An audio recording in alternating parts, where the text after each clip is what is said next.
just below the line in the deep economy is where you can start negotiating. But really where you want to be, where we are, is you can just plug into money. And in order to do that, you have to convert your business into a trading card that the money recognizes the asset value of it, and there's a standing trade ready to go. Hey guys, welcome back to the game of money. This is the post-bronchitis edition. Half of America has had bronchitis, so I'm not sitting here alone, but I should be good today. But we're going to move together at a clip here. Nate is on this episode with me. We got a lot to cover. I was talking to my son, and he had a couple hockey games. So we've been watching with Nate Penn State. Oh, yeah. We have a lot of our family is at Penn State. Nate's a Penn State graduate, and Penn State was ranked, what, 3? Yeah. 3 in the nation. They just got the 6th seed in the college football playoff. We watched the USC game together, and then who do they play after USC? Oregon this past weekend. Yeah, but before that. Ohio State. So yeah. USC, Ohio State. By the way, you don't have to know anything about college football or rugby or tennis or ping pong. But I'm going to land this here really quickly relative to you. And so Penn State has been playing at the absolute top of the league, and these matches are so closely matched. They're down to nail biters. The USC game we went into overtime. And in overtime, it went like almost all the way in overtime and ended up in a kick. When some of these are like, hey, should we go for 1 point or 2 point? Again, you don't have to know anything about football. Now, let me take you down to 12U hockey. We go to tournaments, and these are not closely matched. So Asher had my son, 11 years old, plays both roller and ice hockey. So we went to the roller tournament on Saturday. He had 5 games. One game, they won 13-0, and they mercy it at 13. Sure. They're like, and that was like the first period. So they're just at a mismatched team. They were on the next game, and they lost 8-0. And then they played another game with like 4-5. Another game, they won 7-1. So they won second or third in the tournament. Not closely matched games. So at the professional level, which is college, by the way, when we're saying college, we're saying professional. Yeah. Like, I don't know if you've seen a college football player lately, but you're like, oh, that is a grown. Oh, hey, Ohio State's roster cost them $20 million this year. These are grown adults with someone with families. They live in houses. They have jobs, and they're like 401ks. And so professional college is basically professional sports. Yeah. Right? As you said, what's the roster? Oh, yeah, 100%. Ohio State's roster this year cost them $20 million. $20 million. So and they're college, open about it. Amateur, student athletes, except it's $20 million payroll for that. So this is college's professional sports, and you have these very tightly matched games, and then you're down at 12U hockey, in which you cannot get a roster of teams that are closely matched. And that is a topic for today, because if you're listening to this, that's you. You're in a game in which you are not closely matched against the other competitors on the other side that you're competing against. In other words, your deal doesn't really have a submarket that it plays in, right? Because probably, to be fair to me, there's not guys controlling $250 million revenue businesses that are listening to this daily, largely people who are like, hey, I want to follow in your footsteps, grow my company, build revenue, increase income, get from hard street to easy street.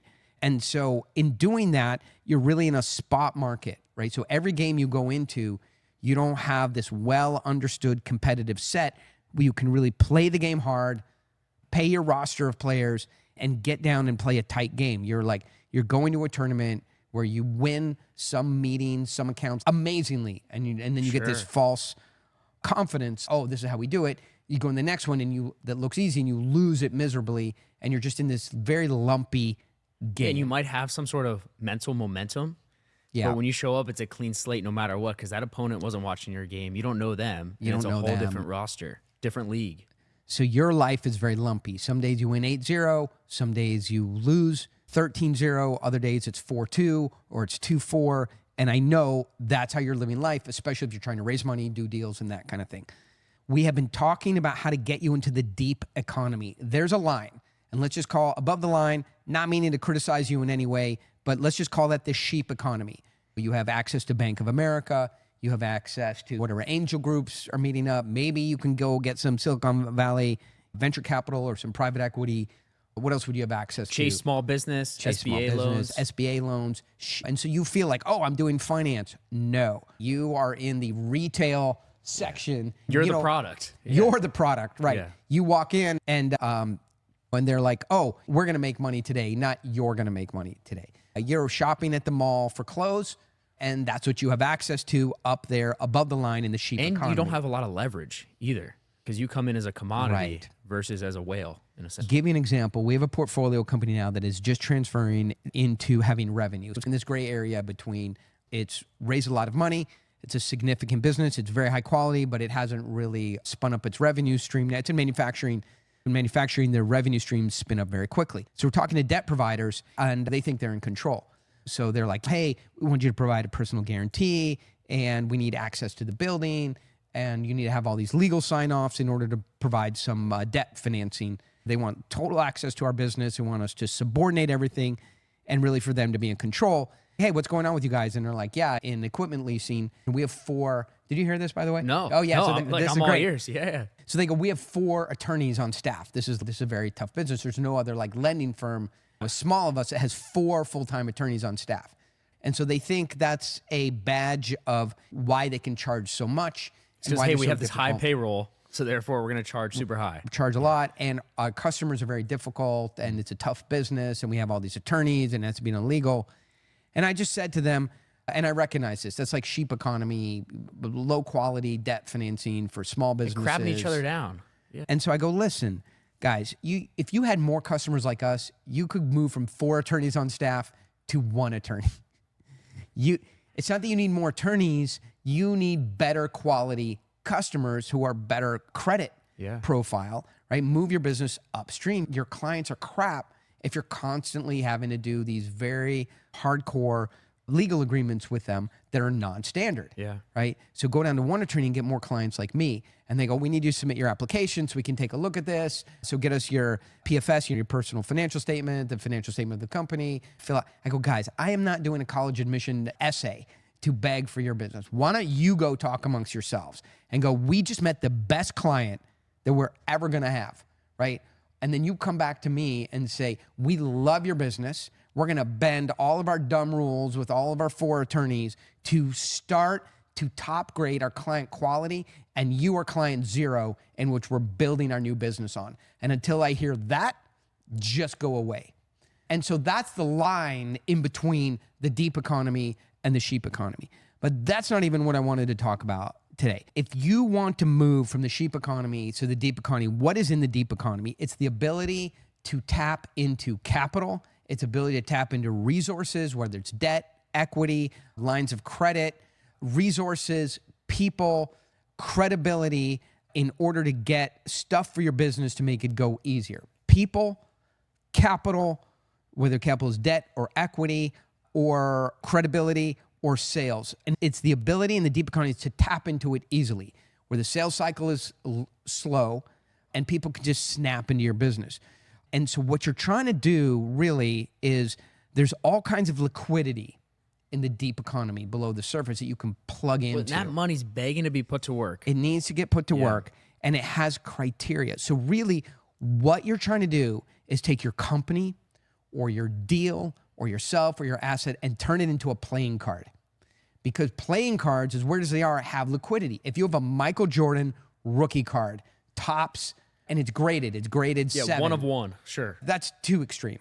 So a graded 7, probably 1 of 250 in that run, Michael Jordan rookie card. I don't know, I'm not an expert in that, but it's $450,000. Sure. And so you've got something that everybody understands, and it's graded, and there's some limited supply of it.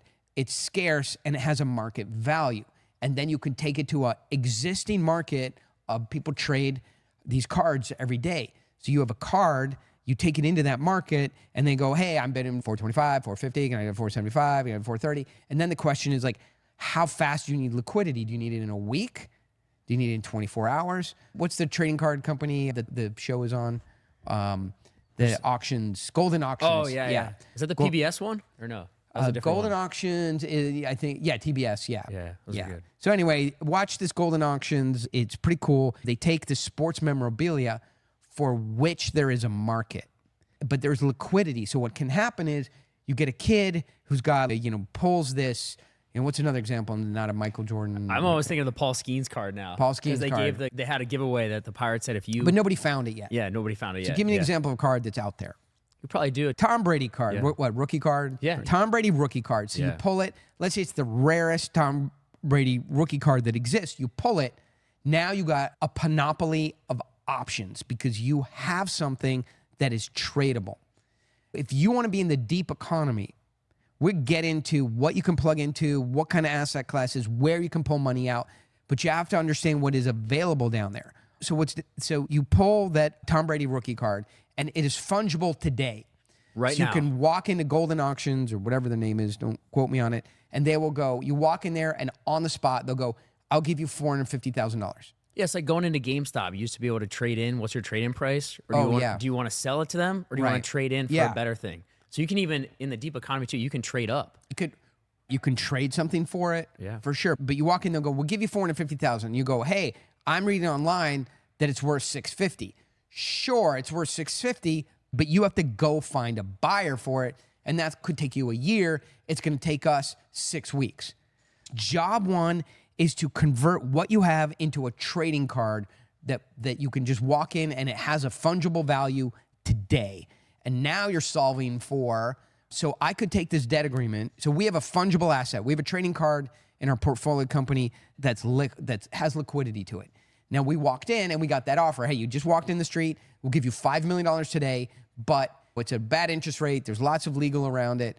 And so now so we did the job of converting our deal into a trading card, and we can now trade it for capital. We don't that's the equivalent of walking to Golden Auctions. We'll go, I'll give you $450,000 right now, but I'd be leaving $250,000 on the table with that trade.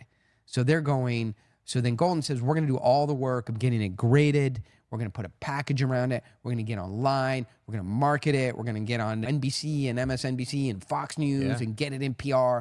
We're going to build some audience around it. We're going to run an auction, and we're going to get that thing up to $650,000, but we're going to make $200,000 for doing all that work. So do you want $450,000 now, or do you want $550,000 6 weeks from now after all that work is done? And who knows? Who knows? Yeah. So this happened to me. We got around the corner. Can't talk about this all day, but this happened to me. I had a Ducati 748R, and I put it up on eBay.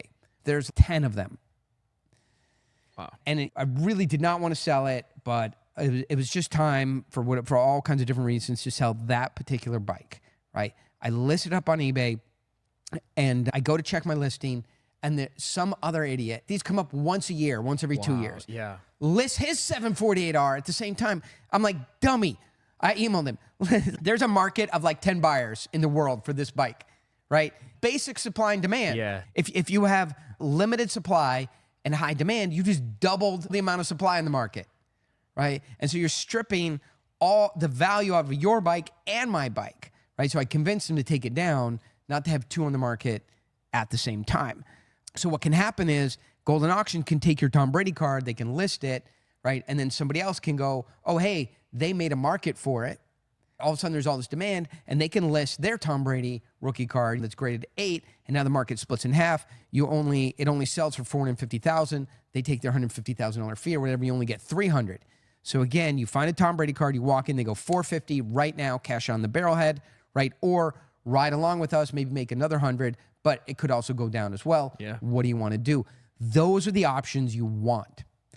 Today you don't have. Yeah, in the sheep economy, those options don't exist. Don't exist. Yeah. So you go into Lululemon. ABC pants are $128. You're like, hey, if I buy right now with cash, can I get them for $114? You're talking to the checkout girl who's in college and works and there's nights 10 people in line behind you. People in line behind you, and they're like, what are you talking about? Yeah. Are you at the right place? And you're like, okay, I'll take 3, but I want bulk pricing. And it's not a good experience for either side. Like, it just feels tough. Yeah. It's a grind. And both sides are like, don't know what to say here because it seems like we're out of place. So just below the line in the deep economy is where you can start negotiating. But really where you want to be, where we are, is you can just plug into money. And in order to do that, you have to convert your business into a trading card that the money recognizes the asset value of it, and there's a standing trade ready to go. Now, if you're a private company, that is 10 times harder than being a public company for doing that. But it's totally possible. We've done it. We're going to talk more about that. But a couple things I feel like if you're listening to the sound of our voices here, number one, look around and you go, I am in the sheep economy above the line where there is liquidity moving that I can tap into. And so just have awareness. Where are all the things where you have no options, right? You go in the SBA, you have to go up, meet angel groups, you have to go up to Silicon Valley, you're talking to private equity groups, you're talking to retail credit unions. You're doing anything you can. You're talking to retail money for which you have a long cycle. There's lots of diligence. It's hard to understand what you're doing. You can't, every deal is unique. Every situation is unique. Like I said, in 12U hockey, some days you win 8-0, some days you lose 0-8. You don't know when or why. And you are in the sheep economy. So look around and take a look and understand, where are you experiencing that no liquidity frustration? Everything is a push-up, a deal. Then start to look just below the surface and notice around you who is below that line and able to take what they have and just know that money is available on a rapid cycle, whether it's a day, a trading moment, a week. Who is able to put their deal in a high liquidity situation, just sell and buy around their asset in high liquidity.